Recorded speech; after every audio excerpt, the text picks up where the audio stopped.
Hello, my name is Deborah Purnell. I'm going to tell the story of a murder at a hospital in Long Beach, California.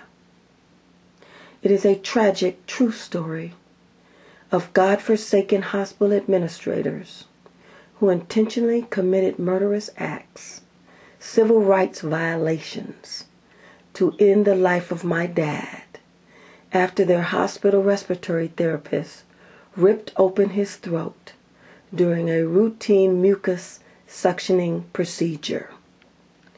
We entered the hospital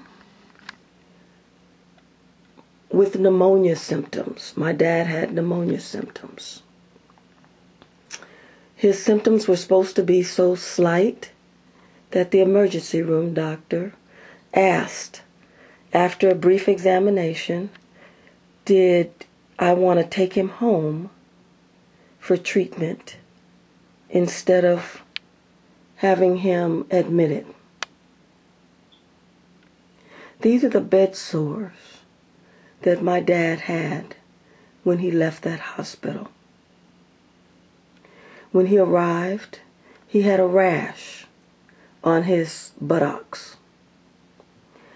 Now they say it was a stage 2 bed sore. It was a rash from an allergy from having Megace, which is a very strong appetite stimulant. It caused a rash. But this is what he looked like when he left. And they did not consider this bed sore a problem. I watched it get worse and worse. I complained to administrators. They had me hauled out of there with armed guards. This is a man who walked and talked before this hospital visit. This is a man who had Alzheimer's disease, and I was the only person with a power of attorney or authority to make decisions for him. They took that power away. They took away his right to live. He had no one to make decisions for him without my presence.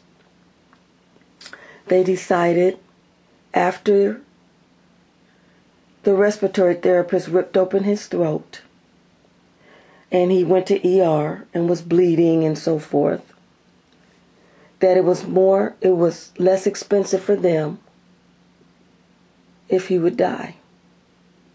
So they took steps to make that happen.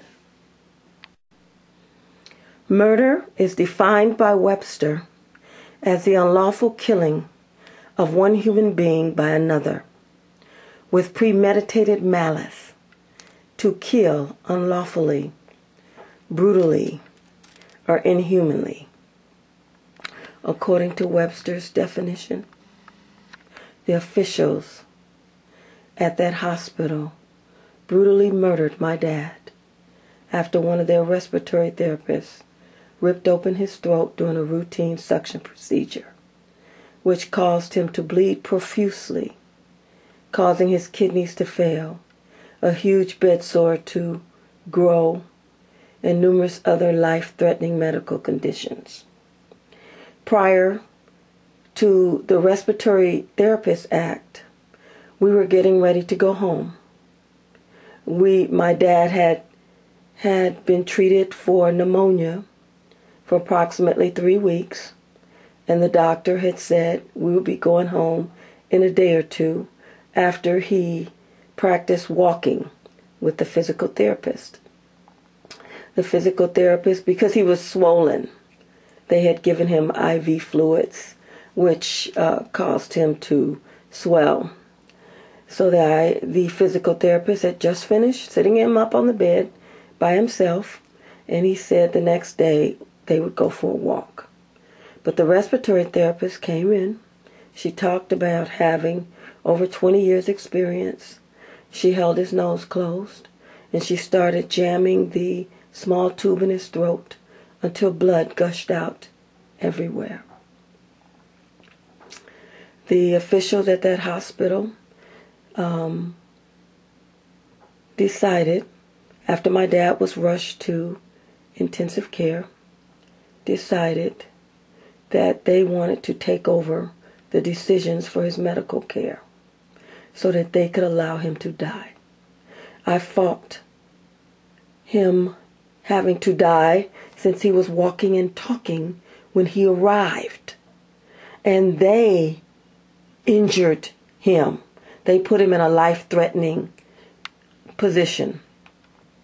The COO of that hospital called me into meetings, one of many meetings the administrators called me into, and said, I don't care if you or your dad lives or dies. I better not get any more complaints about you. Now, she was noting a complaint, which I filed a complaint against a different respiratory therapist.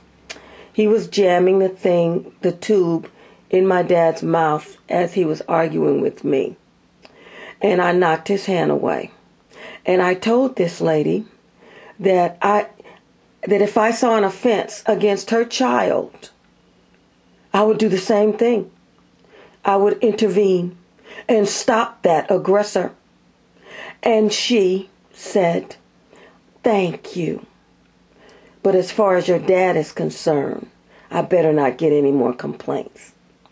So her child, or whomever she felt close to, obviously had much more of a right to life than my dad did. This is a picture of my dad the day he was released from the hospital.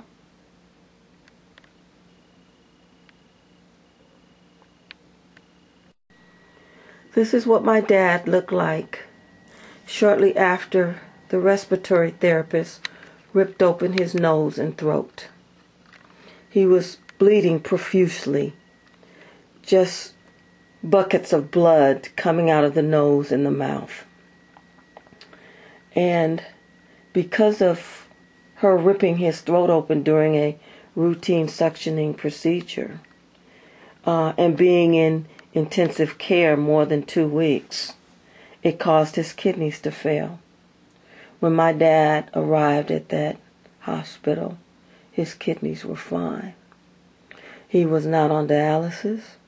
He had a pacemaker, but he was only on 81 milligrams of aspirin for heart medicine, no other heart medicine. But after being in intensive care for so long, while this blood clogged and finally stopped bleeding because it was just pouring out of his mouth and his nose, then he started needing extra care, such as dialysis and medicines. His heart would spike, even though he was relatively healthy when he arrived. When my dad left the ICU room from having his throat ripped open, they put us in a filthy room, and my dad began to get one bacterial infection after another. This is what the floor looked like in that room. It looked like that when we arrived. We complained. They refused. They said the floor needs to be stripped, and they would not clean it until after we left.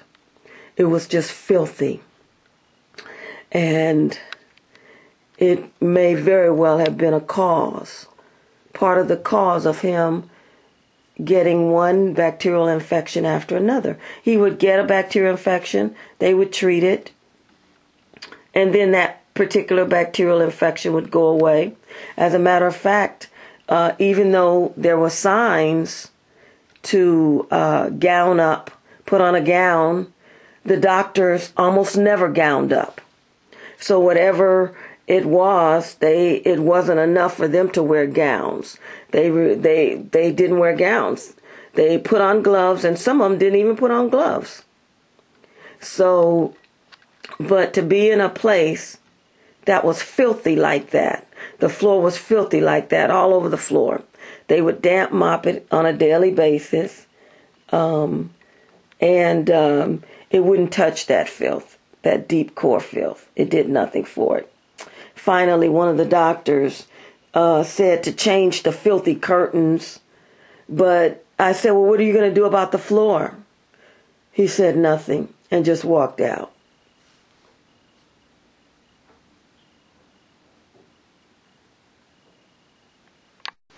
This is what my dad looked like before coming to that hospital for pneumonia. A strain of pneumonia that the ER doctor asked me if I wanted to take him home. Now I told, for treatment, home treatment. Now I told the ER doctor I didn't because he looked more sickly at night, that he might be more congested, and I thought he should stay at least a night or two. And it ended up taking several weeks for the pneumonia to go away. This is what my dad looked like before, shortly before. This is him walking with Alzheimer's. Sometimes he would use the rails, but as you can see there, he could walk without the rails, depending on how wide the wall is. The walls were wider, so he would use the rails. But he would touch furniture as he walked. He opened the door. That's him leaving his bedroom.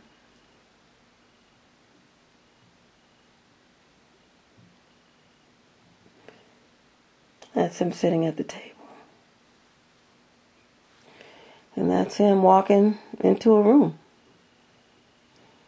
So before he got there, he was walking, he was talking, he was laughing.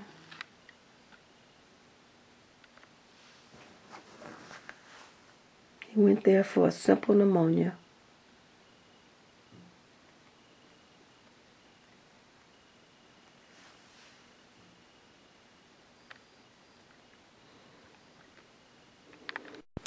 This hospital had speak up signs in every room and down many of the hallways.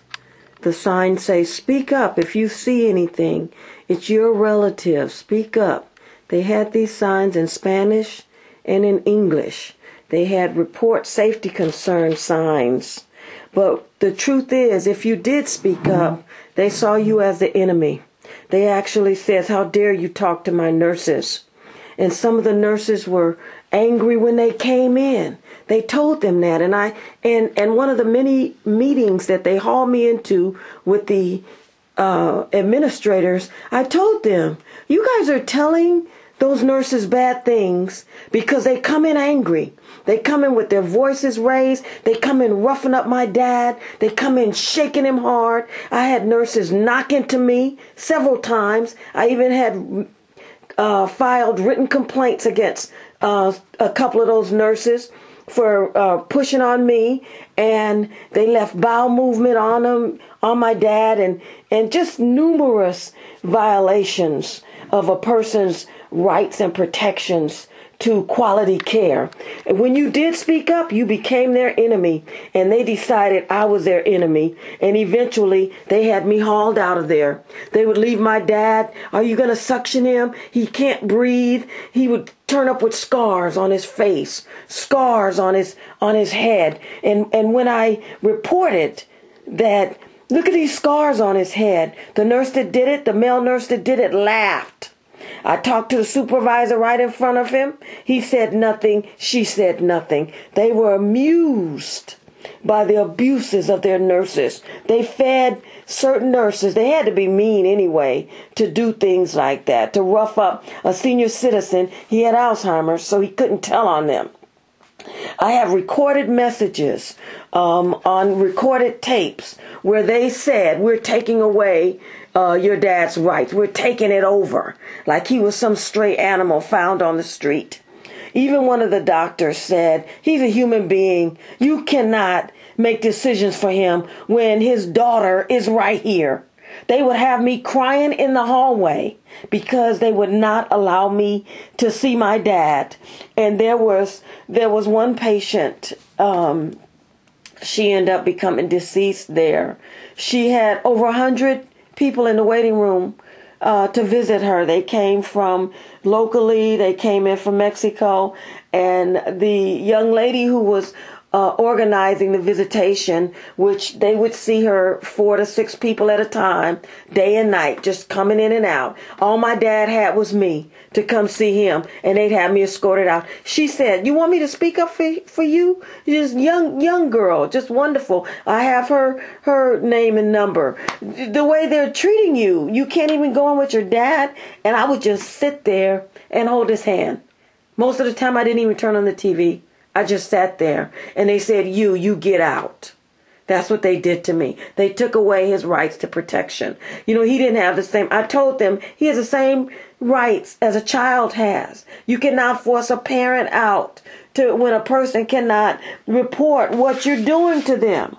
And they took advantage, and they decided, since I was almost his only visitor, that they would bully me out. And that's exactly what they did.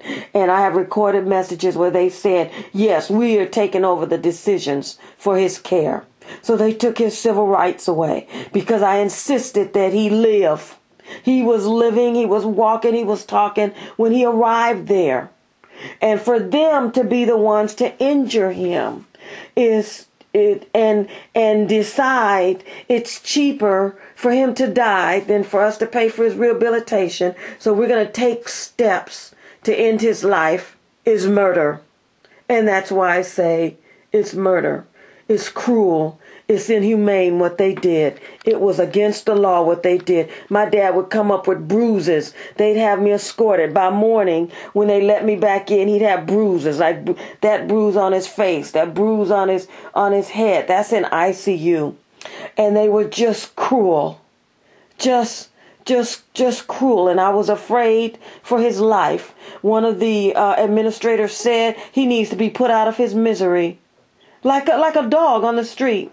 And I said, he's on no pain medicines. He's not moaning and groaning in pain. How dare you say that about him? So I went to the police department and filed a report with the Long Beach Police Department and said, these people are trying to end my dad's life. And that sergeant told me, you need to get your dad out of that place because the administrators are the ones that are at odds with you. They're going to send in the meanest nurses. They're going to hurt him every chance they get. And I told him I was afraid for his health. I didn't want to be the one to take him out and something happened to him if he's not stable. And he says, you can have him removed.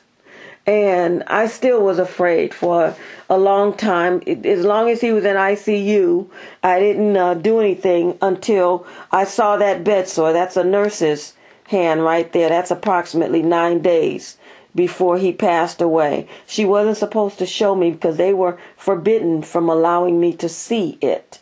It grew twice the size as it was when he reached ICU. It was twice the size because they roughed him up. I told him, you have to use creams. You have to be gentle. They told me, you get out of here. They knocked into me. These are nurses. And I reported, your nurse knocked into me. This one knocked into me twice. Just walked over and knocked me out of the way. They said nothing. They said nothing. It pleased them to bruise him. It pleased them to bruise me. And by the way, my dad was a pastor, a man of God. And this is what they did to him. This is what they did to him. They tortured him.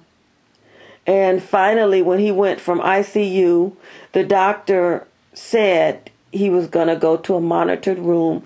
They put him in a non-monitored room to die. And when I came, they called security to haul me out. But fortunately, one of his doctors came. They didn't do things in front of the doctors. One of the doctors came and she discharged him properly. He was discharged with dehydration. They said nothing about the bed sore. They said nothing about the bed sore. He was discharged with dehydration. They put him in a room with no monitors. So either he was well enough to, it was on them to say he was well enough for non-monitoring. So she had him discharged, and the next day he passed away. And he went to another hospital. The paramedics took him to another hospital, and the doctor, attending ER physician, refused to sign the death certificate for the cause of death after seeing that bed sore. And the thing is, before that respiratory therapist ripped his throat open, my dad was doing well. We were getting ready to go home. And for this hospital to feel it's cheaper for him to die, to make decisions like that, is cruel, murderous, and unlawful in the United States.